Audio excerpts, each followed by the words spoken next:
that from the guys. How much reset time did you need after personally? I really enjoyed, 2 years off. As a coach, you spend a lot of time at it. My kids are now 7, 6, and 3. RJ, Allie, and Capri. I got to spend a whole year with Ashley and the kids, and I'll never get that time back. Kind of during their formative years too. I played more catch with my son and touch football in the yard with him, and going to Little League and seeing my daughter do gymnastics and helping bring up the young one, Capri, and then some time out in LA really helped reset me too. That's such a special building and culture in that organization that it kind of reignited my passion for doing this. We're going to start out this year at Camp Higher Ground. Yeah, I left right before the NFL season started, went out to LA, and Ashley and the kids went out to see me a lot, and I got home quite a bit, but then left straight from there to Orlando, and we left the kids in school until they finished their semester, and they didn't get down until end of May, early June. So everything feels like it's finally normalizing.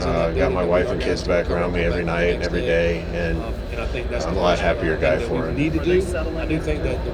Yeah, they're starting to settle in. It's been a lot of change in a short amount of time, especially for my kids. But my dad was a coach. I think I lived in 18 different houses from the time I was born until my senior year of high school. We went from Crete, Nebraska to Lincoln to O'Neill to Palestine, Texas to McCook to Wood River, and lived in a couple different places at most stops. I think all the coaches have said that, it's hard sometimes, but at the same time, you're able to be more rounded, I think, have more experiences, see more things, and have friends all across the country in different places. Where you play them, at night. I appreciate it now. It was hard at the time, and again, I hope we can be in Orlando for quite a while, so we don't have to do that again.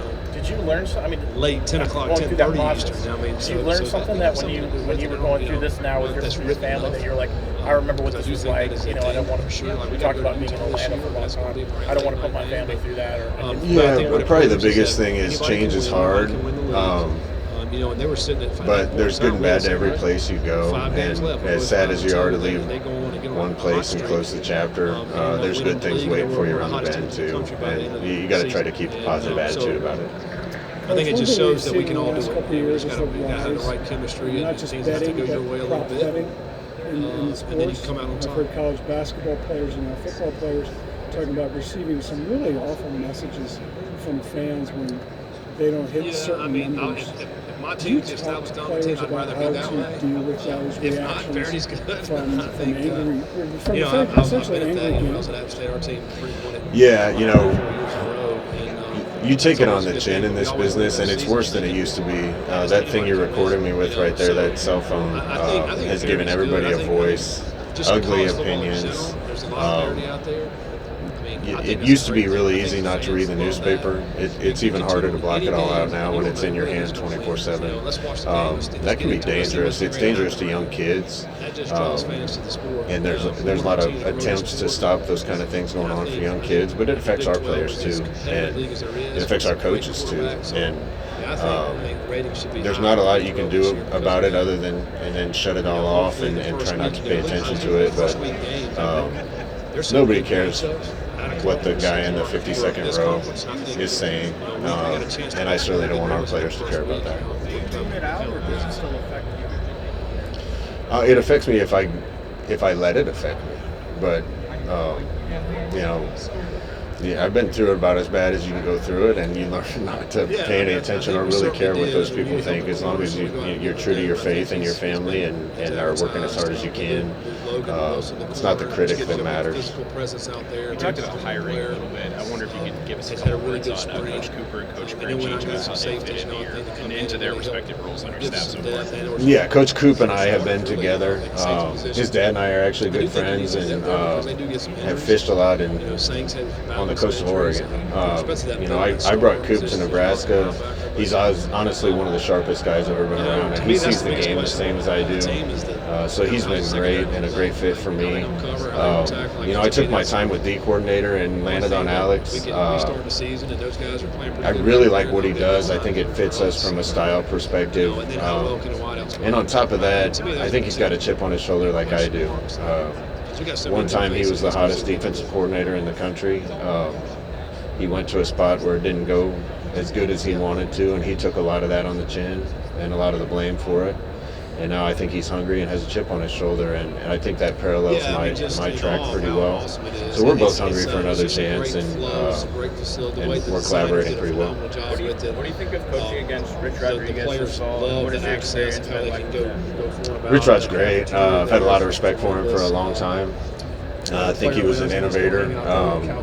I'm excited for him to get another chance too. He had a lot of success, and then kind of like I was talking with Alex Grinch, went to a place and it didn't go well, and people were hard on him. And I'm sure it wasn't all his fault. Sometimes you just land in a situation where he can't get it done, and that's coaching. A lot of times it can get personal. I've lived through that and been accused of a lot of things. I think he's had a similar experience, and the world loves a redemption story, and Rich Rod winning at West Virginia again will be a great redemption. I'm rooting for him. Scott, you talking about coaches, Mackenzie coming on, giving him his first chance. I think it's a little bit. What have you seen from him so far? I mean, we getting played an a opportunity three-down to be team, an assistant so coach and growing into that. that wasn't it. Yeah, Mackenzie is going to be an elite coach. He's got all the talent to do it, an instant connection with players and credibility with players. He's a good teacher, a good communicator. And the biggest thing is sometimes as a young coach, you have a tendency to think you know everything. Mackenzie knows a lot, but he's still hungry to learn, and he's going to be really good at what he does. He already is. You mentioned guys have a better grasp of it. back in Orlando. It seems so I perfect think for all when those you went reasons, to I your think it was a alma great mater fit. coming out. And it has been. And it's Amazing different season tonight. you had We're here. different personalities, which I think is great. I really want to keep it about UCF. I'm just excited to be back at UCF.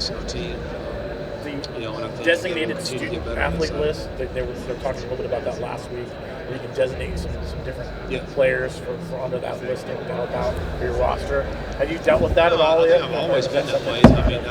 Yeah, we kind of just did it the right way, if I'm being honest. I mean, the whole argument has been about walk-ons that have had an opportunity and not losing their opportunity, so we put the walk-ons on as those student athletes. I think some other people are trying to tweak the rule to put a DSA on people that they think, even scholarship kids, that they might not want anymore after spring ball, or try to get out of some contracts. We're not going to do that. We're just going to use the rule as it's intended. That's the only thing that I would do. You mentioned that Bill Belichick, he's dealing with things on this landscape that are always so much of it's different from the last time you were at UCF.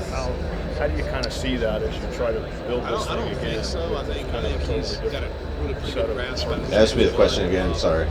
Okay. Now the new players. Bill, you mentioned that Bill's just like the rest of you guys dealing with this new 15 days in the landscape. spring. It's totally different than when you were at UCF the first time. How do you kind of see building it again with things so different? Every place is different. I think a different formula works everywhere, and a different formula works at the same place at different times too. You got to hit all that and do well to make something work, particularly if you're on the bottom and trying to work your way to the top.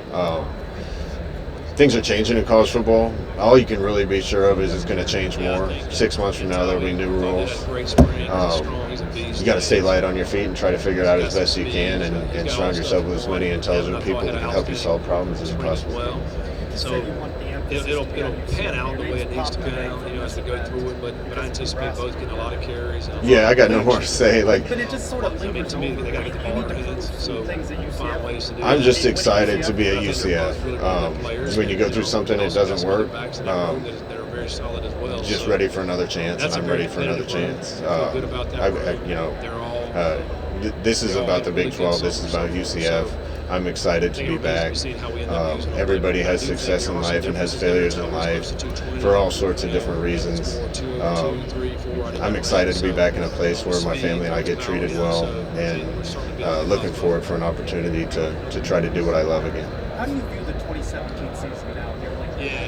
I feel good about the tight end room. Joe and Gerd, those two guys, two young pups. 2017? Gavin played last year. That was a special group of guys, and I really believe that the success we had those years, even after 2017, positioned UCF to be in a position where it could be considered to be in the Big 12. we're in a completely different spot because we're in this league and we didn't get left behind. And I think that 2017 team had a lot to do with that. If there's any more changes down the road, it's our job as guardians of UCF football right now, and custodians of UCF football, to try to have as much success as we can to try to be positioned well if there are any more changes. And that's one of my goals at UCF is to help elevate it to that kind of position.